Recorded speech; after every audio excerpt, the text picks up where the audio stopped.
कहते हैं महापातक संयुक्तो नवरात्र व्रतम चरेत मुच्यते सर्व पापेभ्यो नात्र कार्य विचारणः। माने महापातक संयुक्तो, जो जीवन में पातकी हो, माने दुखियों में दुखी हो, अत्यंत पातकी हो, वो व्यक्ति भी अगर नवरात्रे का व्रत करता है तो मुच्यते सर्व पापेभ्यो, उसके सब पाप नष्ट होते हैं। नात्र कार्य विचारणा, इसमें कोई विचार करने वाला विषय है ही नहीं। ऐसे माता के नवरात्रि की महिमा है। जब माता के पूजा की हम स्थापना करते हैं तो सबसे पहले 9 हाथ का मंडप बनाते हैं। उस पर माता के अनुकूल पीले रंग का सुंदर वस्त्र बिछाते हैं।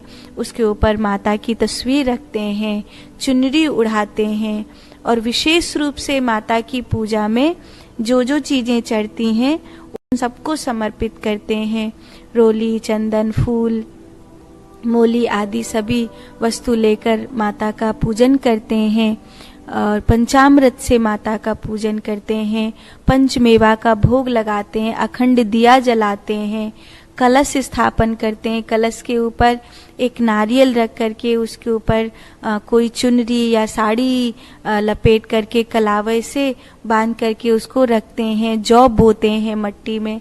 ये सब तो हम प्रारंभ में करते ही करते हैं, लेकिन विशेष रूप से माता को मनाने के लिए एक और उपाय किया जाता है।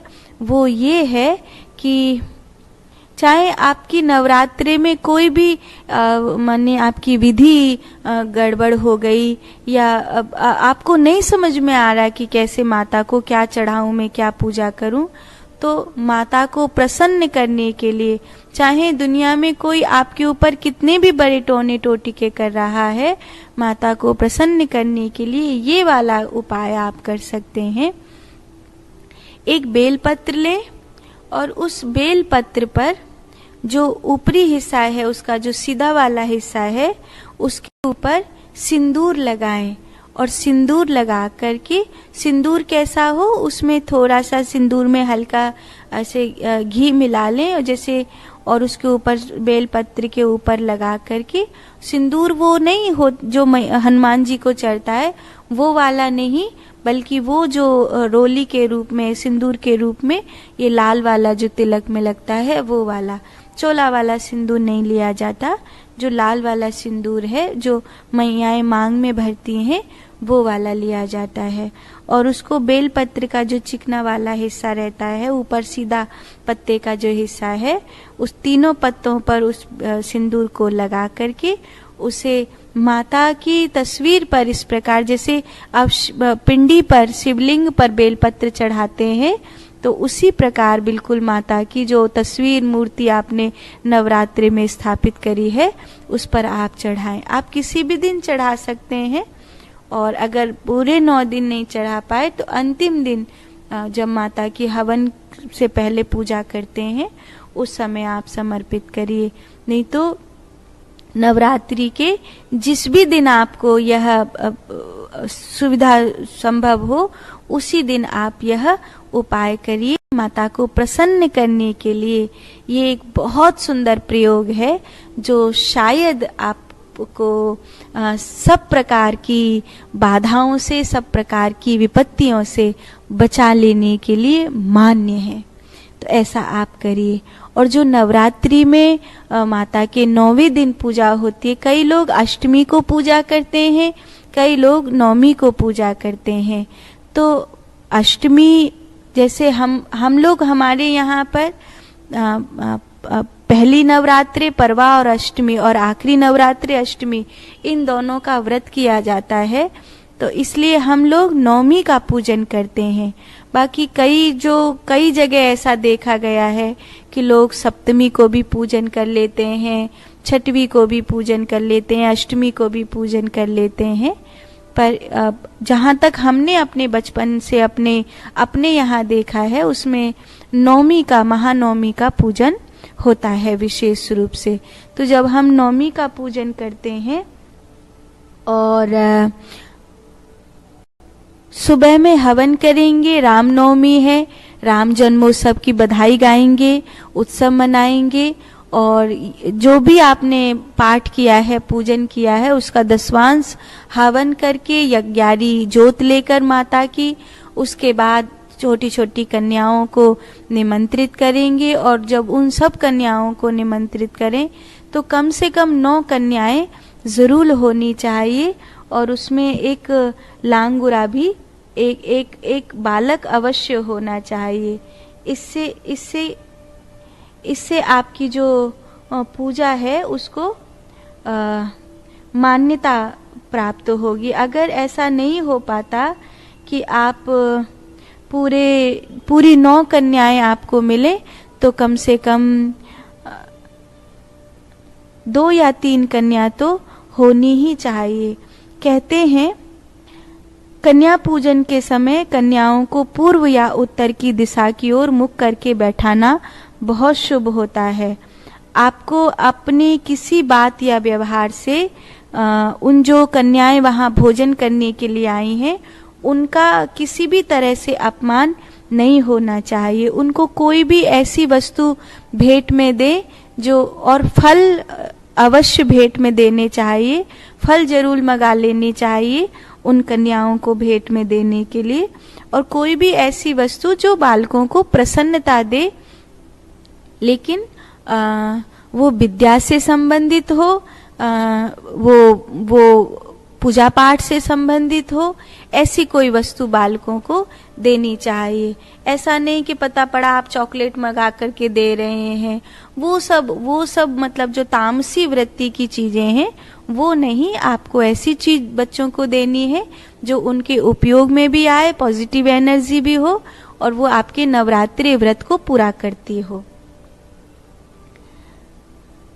कन्या जब भोजन करती हैं तो वो जो आपसे ग्रहण करें उसे खुशी पूर्वक आपको खुशी खुशी भोग लगाना चाहिए। ऐसे जबरदस्ती नहीं करनी चाहिए उस समय भोजन के लिए, और अपने ओर से अच्छा भोजन बनाना चाहिए ताकि वो खुशी खुशी भोजन करें। 9 कन्याओं की पूजा करते हैं तो माना जाता है कि आपको नव दुर्गा का आशीर्वाद प्राप्त होगा। अगर 9 कन्या नहीं मिले तो कम से कम 2 कन्या और 1 बालक जरूर होना चाहिए, ऐसा देवी भागवत में वर्णन आया है। कहते हैं 1 कन्या की पूजा करने से मनुष्य को ऐश्वर्य की प्राप्ति होती है, 2 कन्याओं की पूजा और भोग लगाने से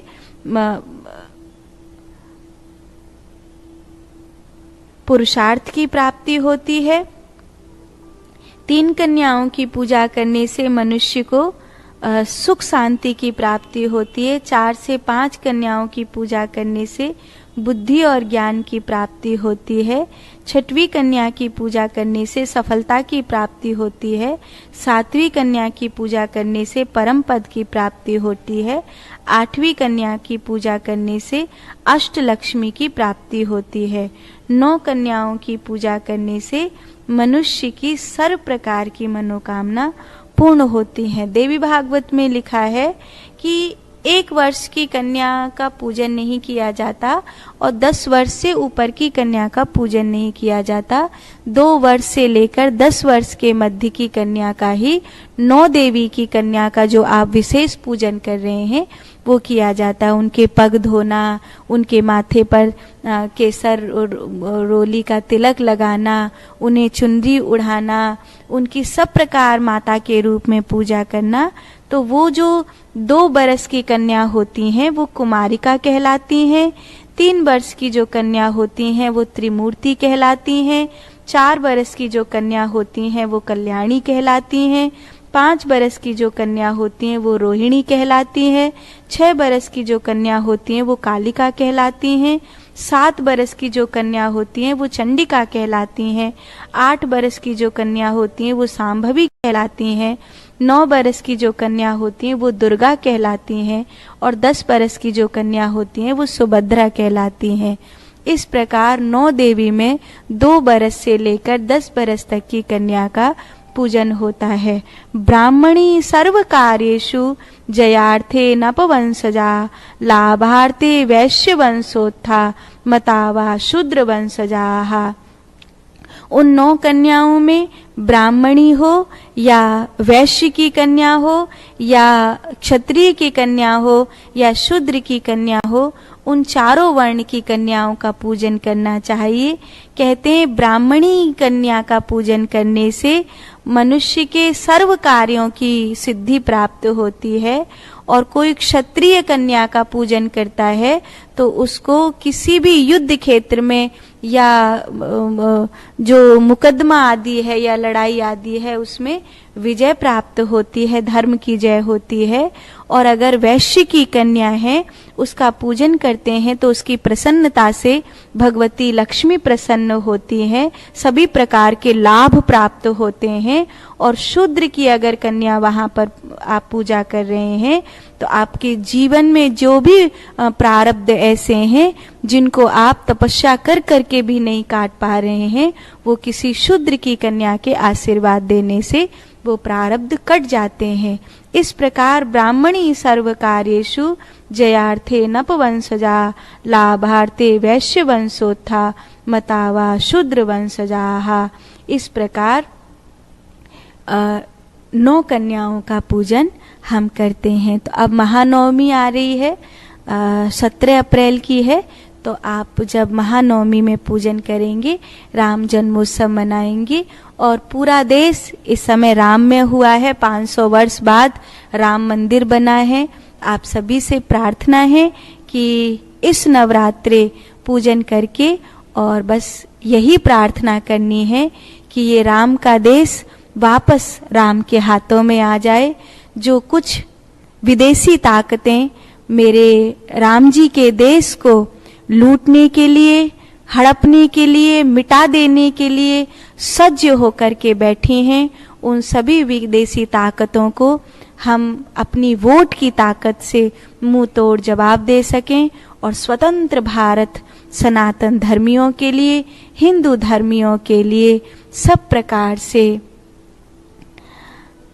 निर्भयता पूर्ण बना रहे, इस भाव को हम माता से कहेंगे, और सारे संसार में इससे खुशियां आवे ऐसा भाव करेंगे।